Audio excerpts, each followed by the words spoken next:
প্রথমে জোর করে ধর্ষণ করা হয়েছিল, পরে সেই ঘটনা ধামাচাপা দিতে কিশোরী মেয়েটিকে তার বাবার কাছ থেকে জোর করে ছিনিয়ে নিয়ে হত্যা করা হয়। বৃহস্পতিবার গলায় ওড়না পেঁচানো অবস্থায় নিহত আমেনা আক্তারের মরদেহ উদ্ধার করে মাধবদী থানা পুলিশ। নিহত মেয়েটির পিতা আশরাফ হোসেন বরিশালের বাসিন্দা। কর্মের সুবাদে স্ত্রী কন্যা সহ নরসিংদীর মাধবদীর বিলপাড়া এলাকায় ভাড়া বাসায় বসবাস করতেন।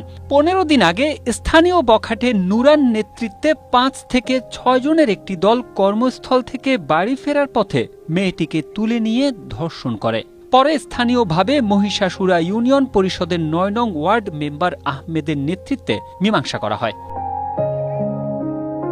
কিন্তু বুধবার বিকেলে বাবা আশরাফ হোসেন তার কাজ শেষে মেয়েটিকে নিয়ে খালার বাড়িতে রেখে আসতে যাচ্ছিলেন। পথের মধ্যে বড়ইতলা এলাকায় পৌঁছালে নুরান নেতৃত্বে আরও ৫ জন মিলে তার বাবার কাছ থেকে মেয়েটিকে ছিনিয়ে নিয়ে যায়। পরে পরিবারের লোকজন বেশ কিছুক্ষণ খোঁজাখুঁজির পর মেয়েকে না পেয়ে বাড়ি ফিরে যায়।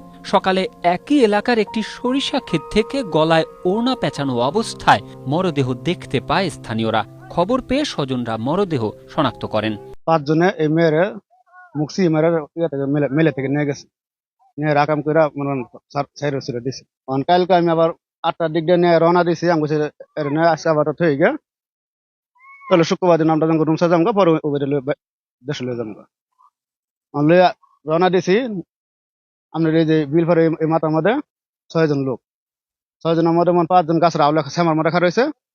আর মনে করেন নোরা মেয়ের নাম ডাক্তার আছে, জামে না তুমি আমার বলে আমি তোমার বিয়ে করবো। অনেক কথা শুনে মেয়ে দিছি দৌড় দিলে ৩ জনে মেয়েরা তুললে খুব দিছে, খুব ভালো।